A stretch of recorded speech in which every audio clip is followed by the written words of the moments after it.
Hey everybody, welcome back to another episode of Treknicity, Season 3, the show where I love to talk about things about Star Trek, of course. I mean, it's right in the name, isn't it? So, I'm back. I feel re-energized. I'm enjoying doing this. And today, on this episode, I am very privileged to have one of my close personal friends, a very talented 3D designer, and fellow Trekkie, Mr. Andre Cotman. Thank you. Thank you so much for joining me. Hello, it's great to be here with you, Lars. So excited to talk about Star Trek with you. Yeah, we've been doing this for so long, so absolutely Years. so long, and it Yeah. is it's incredible what the what's been going on with Trek and everything. You have spent many years developing your talent and developing your skills doing 3D meshes, working in video, doing animation, and yeah. So I mean, kind of tell us a little bit what you've been working on, sort of what got you into doing 3D meshes and how you got here. So it's interesting because I am taking it right back to Star Trek. Just being a huge Star Trek fan for all the years I've been alive, I used to draw and pencil starships on paper and always doodling like during class, doodling like even when I got to college, doodling at work. And I just wanted to take my starships and build them. And I played with Legos when I was a kid. And so then like I was like, I want to build my designs in 3D. And so I started learning a program called 3D Studio Max. Remember And that? then I just built, you remember my first ship was just a horribly looking ball and stick Daedalus class starship. And I chiseled away at that thing for a long time. And then the ship immediately behind me is the USS Pegasus. And I guess you'll be showing some pics of that later. I And am actually rolling that right now, so those are watching are seeing a nice little slideshow of some of the pictures of the Pegasus and later designs. very cool. Yeah. So like, and then I started with the Pegasus and then just kind of learned and learned and learned and gradually got better. And then just said at some point, I think 3D is what I want to do. And so it's like being a Star Trek fan and like trying to build Star Trek ships is really what got me started in the world of 3D and animation. So since then, I'm a 3D modeler. I can also animate. I'm working right now in Maya and in Unreal. Hmm. And then I do some After Effects work as well. But I just have a passion for Star Trek and science fiction, and I wanted to use my art to really just show that passion to the world. I think that's what one of the things that's really fantastic is that again, you hit the nail on the head. You took your passion for Star Trek and you put your own fan spin into things. You came up with your own design, and it wasn't like, I mean, I've seen plenty of different productions, different designs, different people doing different things, and it's been a lot of fun seeing where they went with it. I think what's unique here is that for the most part, there isn't any design that's just like this. Sure, it follows the Matt Jeffries style of starship design with a primary hull, a secondary hull, and reverse or rear facing nacelles, and or rear mounted nacelles. Sorry, and that's been cool. I mean, that's certainly not a cliched thing. It's something that it shows where you're paying homage to somebody who gave us the most iconic design for Star Trek, being the Constitution class Yep. Enterprise. Yep. And I guess again, just looking at some of the stuff that you've done, what's been really cool is the way you take your own spin on it shows that you're not just like I'm a Star Trek fan. You're an immersive Star Trek fan. You live Yes. inside the world, the universe, Yep. and what's been really cool about that again is seeing how some of these have come to fruition, seeing some of the or having some of the discussions that we've had about different projects and being able to translate the stuff you've done and use it in that universe. You have not only been somebody who's just appreciated the universe, but you've in effect become a part of it. Yes, thank you. And yeah, the USS Pegasus right behind me. That's my baby, and I can give you a little bit of a background on her design and her Hmm. lineage and what the plan was. It was so. I created her just as a passion project, and I wanted to build a show, a short fan film around her. And I think one day I hope to release that once everything kind of settles down in the fan film world. Hmm. But the idea is she's an Earth-built starship with partnership with the Andorians. So the Romulan War is over, and the Federation has just formed, and Starfleet is about to come out with its first Warp 7 starship. So the humans and the Andorians kind of combine their engineering expertise, and it leads to kind of a more blended hull, very sleek, very fast. Just because Warp 7, with the warp field geometries, they would have to like really kind of just narrow the profile based on the era of the technology. And so I wanted to build a ship that was kind of blended yet still kind of speaks to the Starfleet design area, maybe like around the post NX period, pre Kirk. And that's kind of where the Pegasus herself evolved. And she's supposed to be Starfleet's one of Starfleet's first Warp 7 starships, really kind of departing away from the traditional saucer and secondary hull just because she was in partnership with the Andorians who tend to go more for unibody design ships. So that's her story. And one day I would like to create a story kind of about her, just as a short film and her contribution. This baby got me started pretty much in all my animation. You know, and it's great that you have an established, I guess, history for this design, not Yep. only from where you come personally, but where it fits into the Star Trek mythos and the universe itself. I love the Right. picture that you've got her in dry dock, and Thank when you you. look at it, you can see that it is exactly an evolution of the NX class Yep. ships in that era of the Enterprise era, NX-01 through 5, Yep. and being able to take influences from different cultures and how we've seen them through the different series and being Yep. able to place it well within the different timelines, and as you said, it's the Earth Romulan War is over. Starfleet is getting back into, let's get back out there and see what's out there. Let's do our exploration, but Yep. we can't afford to walk out there and get our noses bloodied every time we do that. So Exactly. let's take some influence from some of our allies who are, quite frankly, a lot better at a fist fight than we are. Yep. And you can see that. I mean, you can see it in a way. It has almost a bladed look to it. It looks like a weapon in space, but at the same time, you can still believe that the ship is out there just to see and explore. But it can certainly hold its own as you go along. So Yep. again, wonderful, wonderful design aesthetics.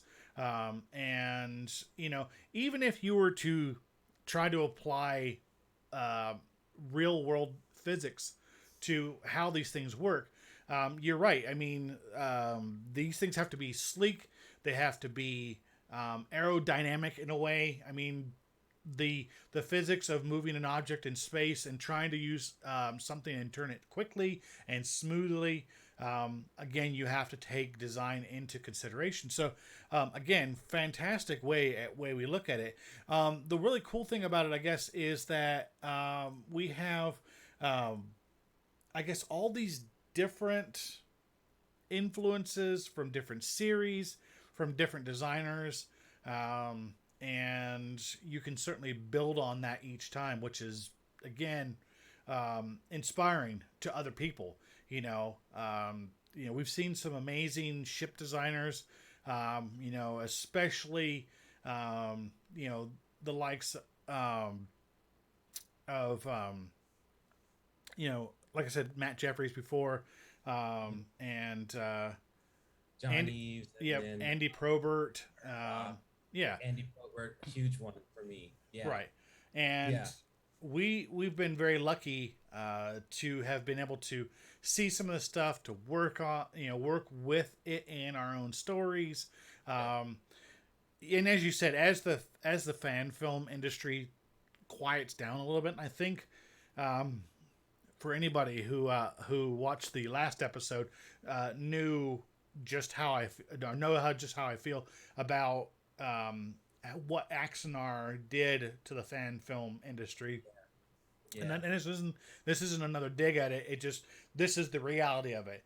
It's stuck a lot of passion Right, projects. and there's a lot of passionate projects out there. There have been a lot of people who have embraced the new guidelines for doing fan films, and have run with it. Have had a great time, but you can definitely tell that there's been, I guess, a dampening of that fan film industry. I can understand why the restrictions that were put in place. So hopefully later on we can kind of get back into loosening up the reins a little bit as people show that they can work within the rules and still put out great content. I'm actually looking really forward to seeing what comes up with you, or with what you do with some of your projects and stuff. Because again, I mean, you've been able to take something that has been largely a passion project and turned it into something that's inspiring. Yep, that's exactly it. Actually, like it went literally from pencils on a page to like basic shapes to literally now like a starship looking like it's sitting in a dry dock ready to go. And it's been a journey for me, and I think the next part that I'm working on is just now tying it all together using the Unreal Engine, and then tying in people animation, and then we're set, man. I've also got done work on visual effects too, so more coming, and I'm so glad that you enjoyed the design. Like this is my baby behind me. Well, and you actually you bring up a good point. You're kind of you're working in the Unreal Engine, and you think about this because a lot of this started about a decade or so ago, Yeah, and we've been friends that long, and we've been going over everything. We talked about different passion projects. We've talked about different ideas and inspirations. Back then, the tools for doing this you know for passionate amateurs like us were right. limited. I still remember doing a lot of character renderings, trying to figure out how to, put my thoughts in my head to to make the characters come to life on screen.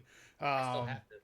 and you did the you kind of went the starship route with things, Yep. and back then, again, our tools were rather limited. Now, again, with the likes of the Unreal Engine being made available to to everybody out there who wants to use it, Yep. you're seeing so many talented people who aren't necessarily industry professionals coming out with really great designs. Incredible Yeah. designs. Yeah. I remember at one point looking at some of these projects by other people who Mhm. come up with these, like, hey, there's my little short. Here's my 2 minute short. Here's my 5 minute short. And you look at some of the 3D graphics, and you're like, this kind of reminds me of what the Star Trek video games looked like about 15, 20 years ago. They were a little Yep. rough around the edges, Yeah. and you thought, yeah, but one thing I have come to appreciate very much is that these people put a lot of time and energy into making this stuff happen. Yeah. And the only way that we can truly move on, as a fandom, is to embrace what people actually do to make these things come to life. Um, Absolutely. you know, um, with regards to not just taking something that you love and making it a reality, you are given an opportunity to tell a story, to take a piece of of a fan universe, of the Star Trek universe, and be able to expand on it in your own way and share that with people. I know in a way it comes down to a lot of people used to talk about, I mean, they still do it today. They write their fanfics and stuff like that. My ex-wife and I used to do that quite a bit. That was something we did as a pastime, as we wrote Star Trek fan fiction together. Yeah. And now we're seeing the next step, the next evolution of that. People are moving beyond just the written word, and they're doing videos, they're doing short movies, they're doing, um, you know 3D animated graphics and stuff like that, and you can't help but be impressed as to where they're going with this and how people have evolved. Yep. Two stories that come to mind too are Star Trek Horizon. Oh That is yes, an incredible film. Tommy Kraft. Yeah, like he did all that himself, all the compositing, all the 3D effects, just incredible. I mean, that story filling in, we get to see what hell the Romulan War was, Mm. and he just portrayed that so marvelously. And I don't know if you've heard of this one, but Star Trek Aurora, it tells the story of a freighter captain and her Vulcan Yep.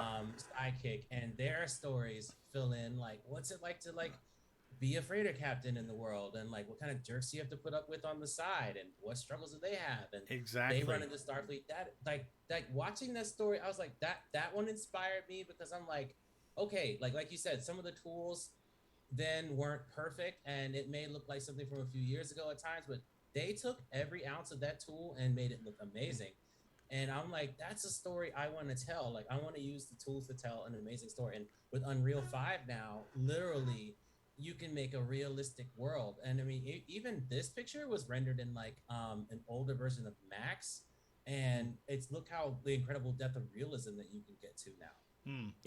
You know, You bring up Star Trek Aurora real quick. I remember I came across that.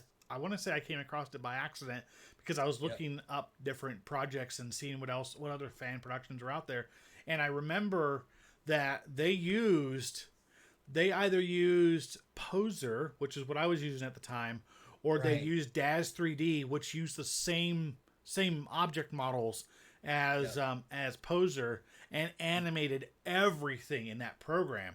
And I thought to myself, I mean, knowing how much I had to work just to pose a character, to adjust the facial features, to make the combination of clothing and accessories look right, and all of that, knowing just how much time it took to come up with all that, to think, and that was just for a still image, to think how Right. much work had to go into them have animating it and then doing the vocal recording over that, and then putting that out there. And again, that was a long time ago. That's I don't have the exact date, but I want to say about 10 or 11 years ago. Yeah. That came out, and at the time it was just amazing. And then the other thing is, as you said, you brought up Horizon with Tommy Kraft.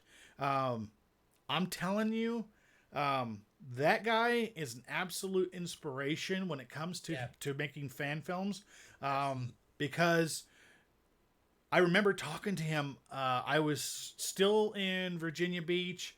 I had done a quick interview with him, and we talked about it right when Horizon first came out.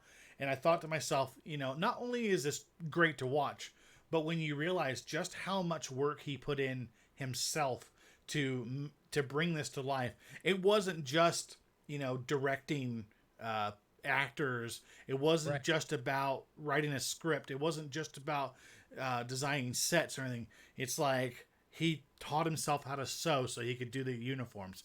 He did all the green screen work. Yes. Taught himself how to green screen. Yep, I have so much respect for that because he's like, I literally taught myself to sew to make the uniforms. I was like, dude, if that doesn't like drive me 150%, that's why like I'm gonna teach myself to do 3D modeling. I'm gonna teach myself to do Unreal. I'm teaching myself right now.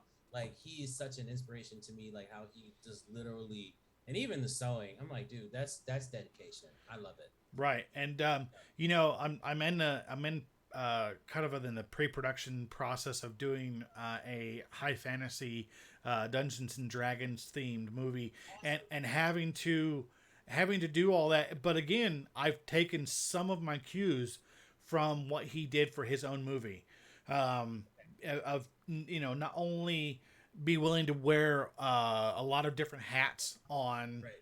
on the production side of things, but also picking the right people to work with, trusting that those people can help you bring your vision to life. And so again, a lot of respect, a ton of respect for everybody who has come before us in this industry. I understand that the Hollywood industry, if you like it, I use that word a lot, is to a lot of people it's just a job.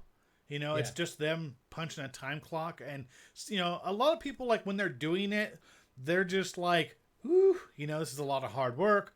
And I don't, I mean, we don't know how successful this is going to be. But when you go back and you look at it, and you see just how much time and effort and dedication they put into their craft, and now they look back on it with absolute reverence, and I just absolutely love the memories. I tell you some fantastic memories. I remember watching What We Left Behind. The documentary for Deep Space Nine, Right. and we know we both have been in the circle of Ryan T. Husk and whatnot Yep.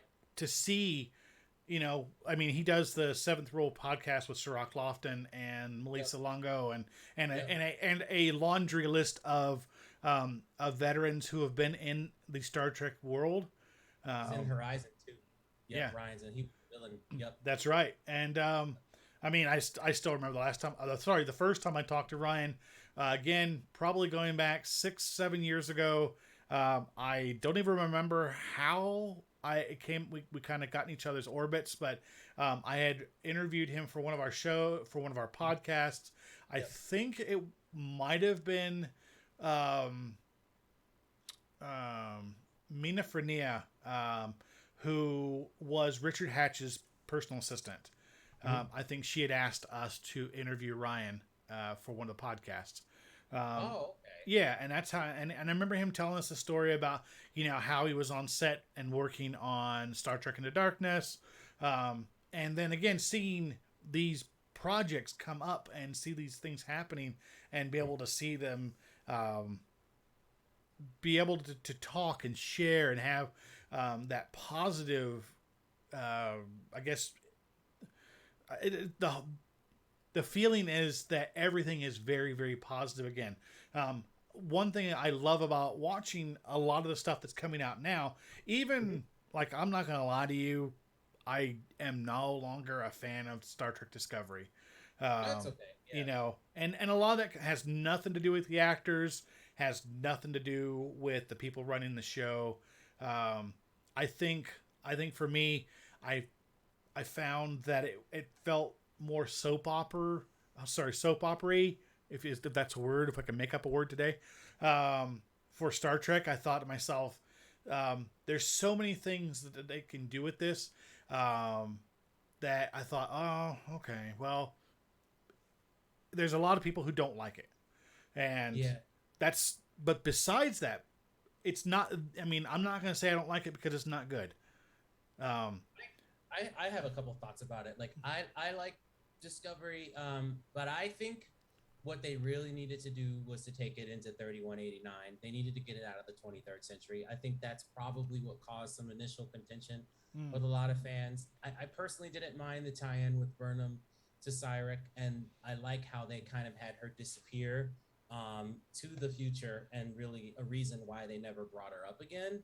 Like, I feel like, a lot of Star Trek shows take their third season to really find their stride. And so I season one was cool. Season two was okay.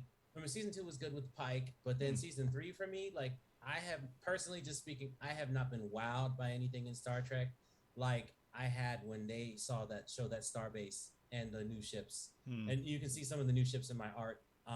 I just kind of pulled right into them, like, and then the huge nerd in me that loves detail started figuring out, like, oh, how do detach nacelles work, and like, what does that mean, like, and how does the burn impact the Federation. So for me, it's been cool, but I can see some of the soap opera element, I think, that you're talking about in Discovery, that I think Lower Decks doesn't do, which is good. So I kind of understand where you're coming from too. Yeah, and that's a wonderful segue. Yeah. But my final thought on Discovery is that I will be watching season 4, because again, I want to see where they do actually go with it. And when I say the soap opera, it's again, you're kind of like, it felt like we were watching, to me, felt like we were watching a bunch of Mary Sue's trying to find their footing. However, you are right. By taking it out of the established timeline and Yeah. allowing them to build their own, they definitely did a lot better with doing that. Now, the big thing for me is that one thing I am very, very happy about with everything that's coming out is Right. that they have returned to that sense of wonder. Yes. That exploration wonder. You know, you got the action sequence, you got the good character development, you got the good stories about figuring out what if, so and so forth. So Yeah. now we are starting to see that really roll. So Discovery is coming out for season 4 in November. Yes. Next Can't year wait. we will have New Worlds, which is going to pick up the Enterprise's timeline with Pike, Yes. and also allowing them to return to the episodic format, which is again, that's classic Trek, all Yes, it across the is. board, from everything Very from fascinating. the original series um, to Next Generation, Voyager, Deep Space Nine, Enterprise. While yes, there were some arcing storylines. You started to see a lot of them in Enterprise. You saw, I mean, season 3 itself was mostly strung along with them, with the whole temporal war thing and Yeah. the Zindi. Um, but we are starting to see a return to that classic format.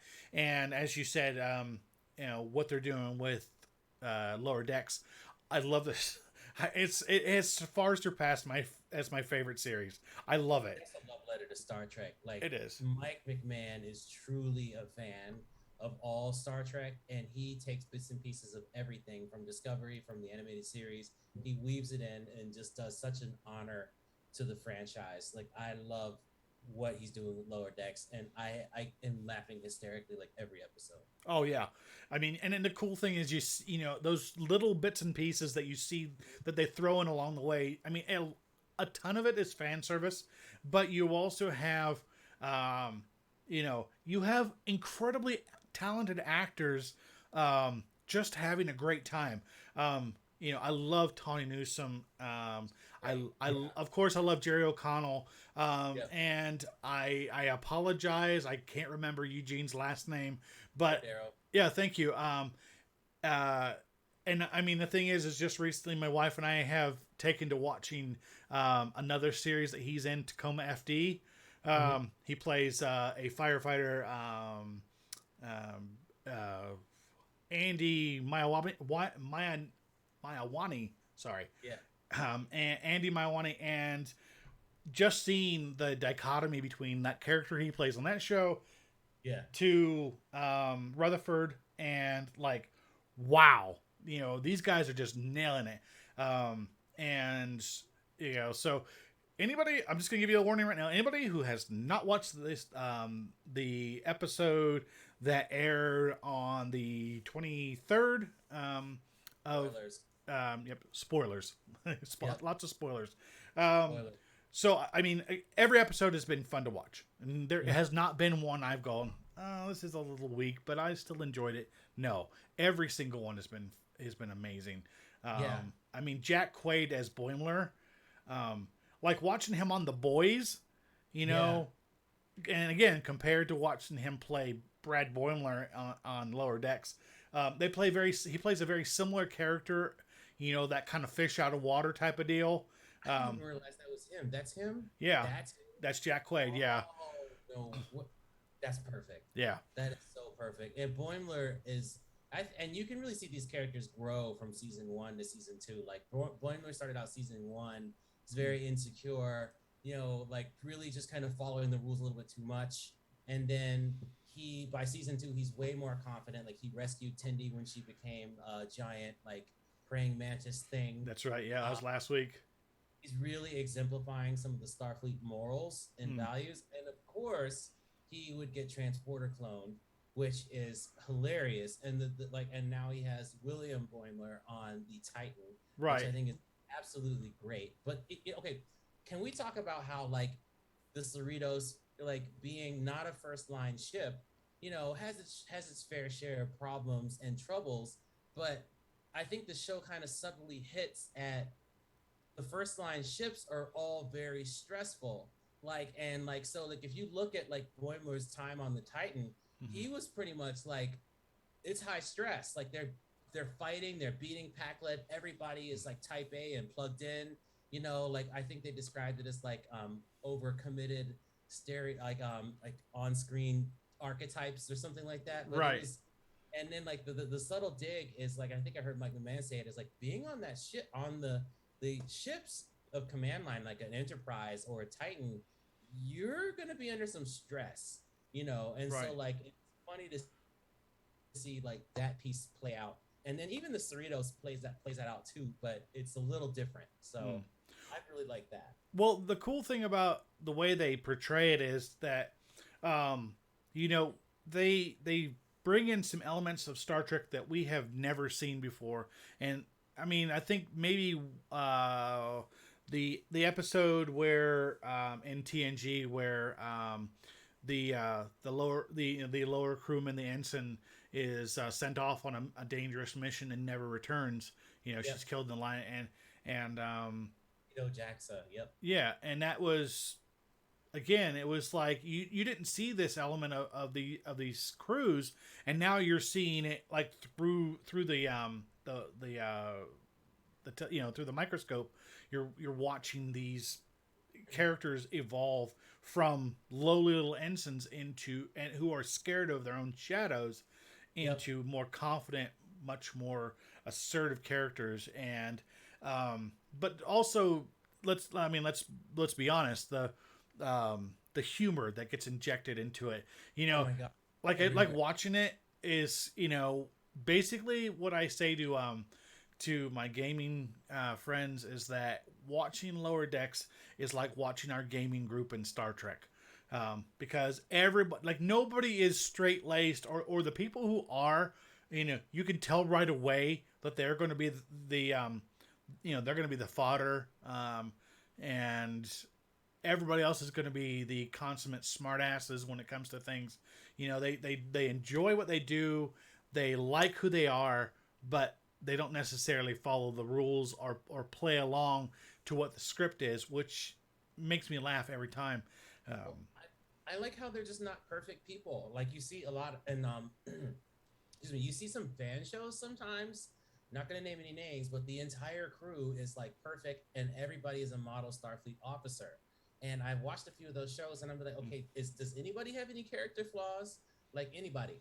mm, And like you see on the Cerritos, like the captain isn't perfect. Like she micromanages a little bit too much. mm, And then when she let off the handle, like, and the issue happened on the collector ship, then she like she went too far the other way, and now she's finding a middle ground. Like you have an officer that's kind of like first officer that's kind of like Riker, mm. but he's a little bit too friendly, you know. Like, and then you have like a trigger happy like tactical guy, like, and then Dr. Miglimo, who I just is honestly one of my favorites. I freaking love Miglimo, like always comparing it to food, things Yeah, to food.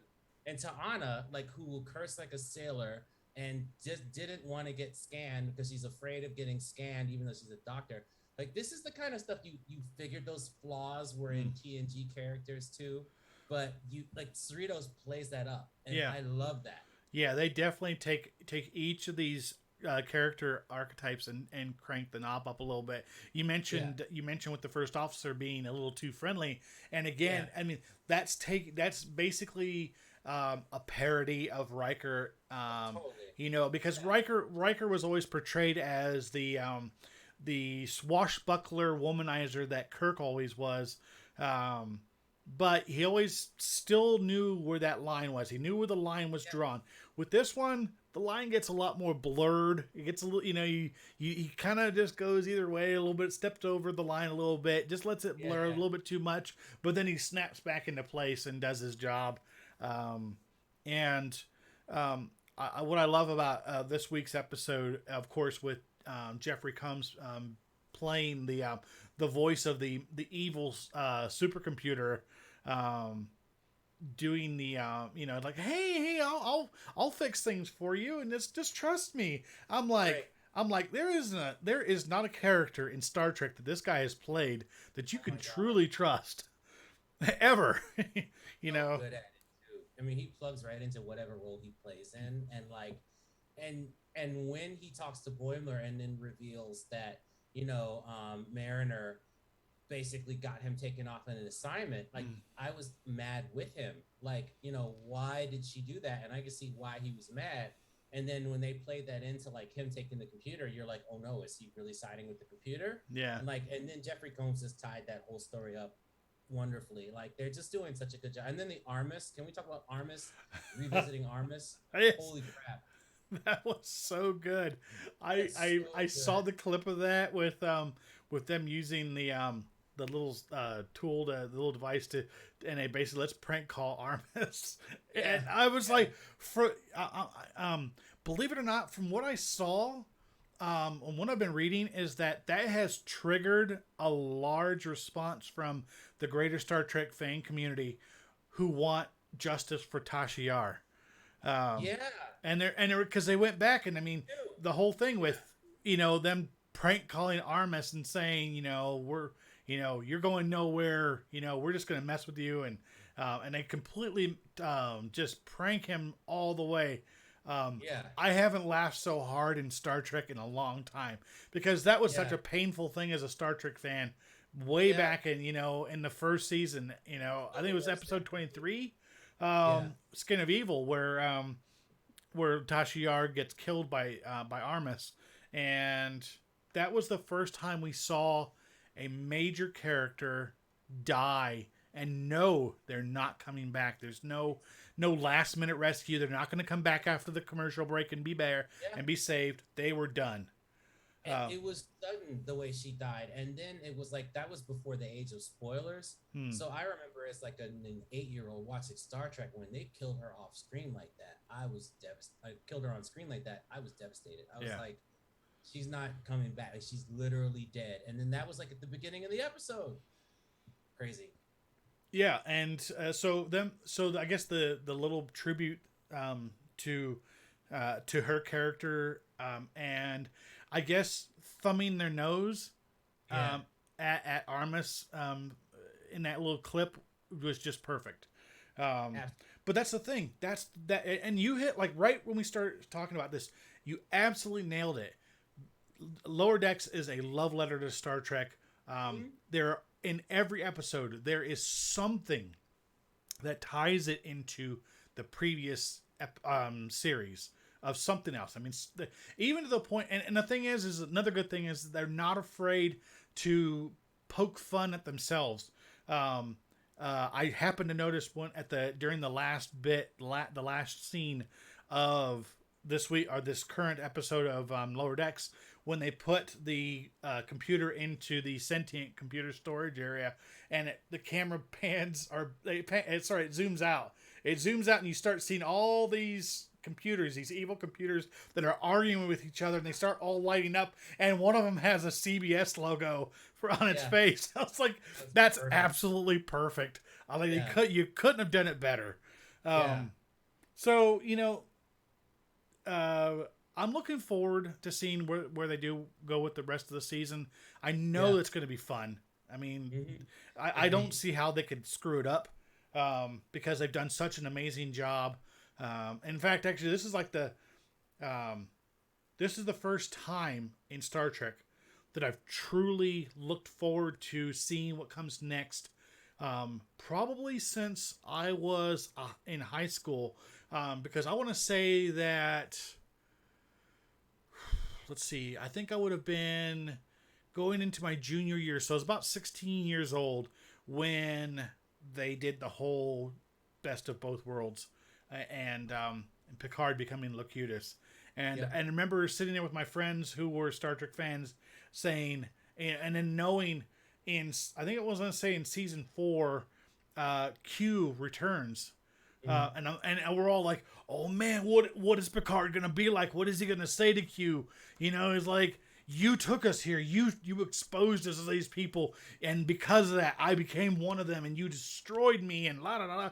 And we're all like, ooh, and of course we're all like, just each week waiting to see what comes next. What's coming next? Oh, here it comes, and now I'm back at that. I'm like, I want to see it. I so want to see it. Yeah, I also feel like too. I've been saying for years that the Star Trek The people who run Star Trek need to treat it like a franchise and really realize that they have a whole universe of stories they can tell. And by that, I mean the animated world allows them to tell any story possible. Mm. And that's what I like about them moving into the animated space for Lower Decks and then for the new show that's coming, which just slipped my head. Prodigy. Prodigy, yes. So, like, because they can tell a lot of stories. If you think about it, if I were them, I would do an anthology and I would tell the story of Captain Sulu. Maybe do a couple of episodes about that. They could even bring back the Enterprise cast for a CGI Romulan War. What happened to them in the Romulan War? Like, there's so many unlimited possibilities of storytelling that they could tell with any actors that are still alive and want to lend their voices. I mean, and then like they brought back Tom Paris in Lower Decks, and added on to his story a little bit. There's the animated world will allow them to pull in and tell so many stories in Star Trek. And if I were Alex Kurtzman, I'd be all over it. I'd be like, George Takei, we want to do like a week-long episode anthology with Sulu and the Excelsior. Like a limited series run, and let them just kind of have all these little bits and pieces that you can go back and just fill in the blanks somewhere. And you're right, because by doing the animated style, you don't have to worry about how much an actor has aged physically, as long as they can still do the voice. They can really and that I bring up that point because Kate Mulgrew is going to be in Prodigy as Janeway. And of course, I mean, is it going to be perfect? No, it's not going to be perfect, but that's fine because we have moved on several years. And in fact, actually, you bring up a really good point about all this stuff is that I didn't realize it, but today, while we're doing this now, for most people, I do this live.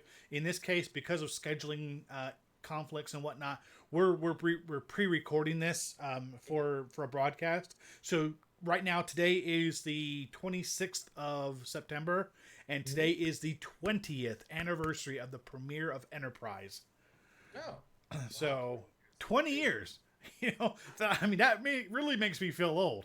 I mean, I look at myself in the mirror and I see all this white hair on my face and think, man, I'm really getting really old. But then they're like, oh yeah, Enterprise is 20 years old now. Metallica's Black Album is 30 years old. I'm like, man, can I just get a walker now or a wheelchair? Because that's it. I'm done. I am very excited to see where we go with all of these. Just, some of these people who have, I guess, taken some liberties with the Star Trek franchise have not always left a good taste in my mouth. But a lot of that comes down to is that as a Star Trek fan, I feel vested in this universe and I want to see things play out a certain way. And I'm not going to agree with everything. But that doesn't mean that that they're not doing stuff that's good. Right. It's all personal perspective, and it's all about what you like, about what you're doing. Right. You brought up Alex Kurtzman. Robert Orkai. I think it was his writing partner who did a lot of the writing on the reboot movies.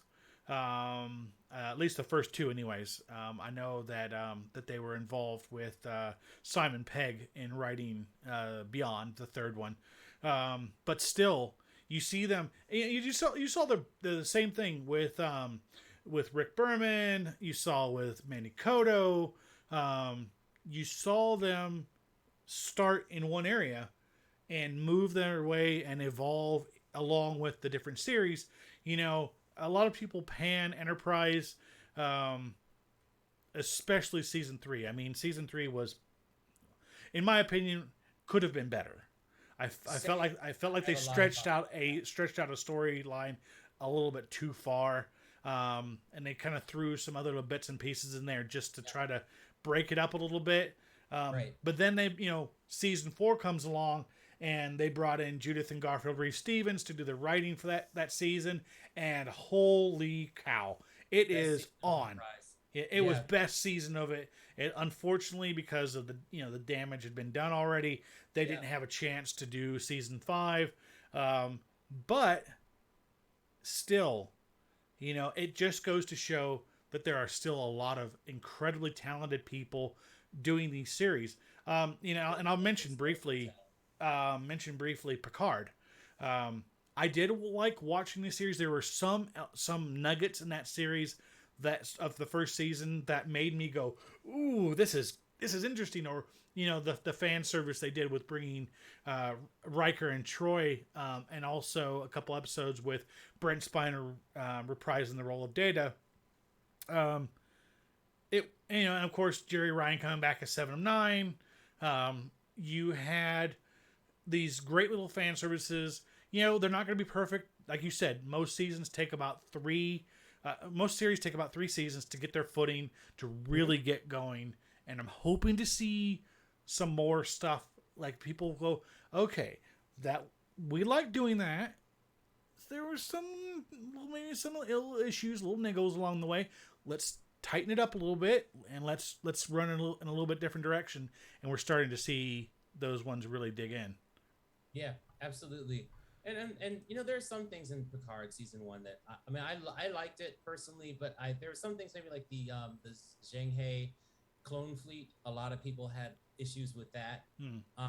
But like the way my headcanon explained it was that, okay, Starfleet just lost a ton of ships, not too long ago in that attack on Mars. So one of the best ways they could get back up to speed quickly was to take one class and really build it quickly. Okay, I can deal with that. But personally, as a creative choice, I probably would have thrown in a little bit more fan service there and shown some ships that we're familiar with. Right. Like some Galaxy class, Intrepid classes, because all that stuff would still be around. I mean, the Miranda classes lasted like 100 years. Oh my goodness. Service. Yeah. So like alone, I mean, they went from like fighting Kirk to fighting in the Dominion Wars. So that's just what I would have done differently. And I kind of want to see them tie up the stories of where's Geordi, where's Worf. I would have loved to see Beverly Crusher help him season 1. So while I love Picard, I adore it. I would like to see more of those kinds of tie-ins going forward. And I think they got the memo with Lower Decks, because they're figuring the more like tie-in stuff they get, the crazier we get as fans. Yeah. So I think we're going to see a lot more of it. I really do. I think we will too. Looking very much forward to the to what's coming up in future series.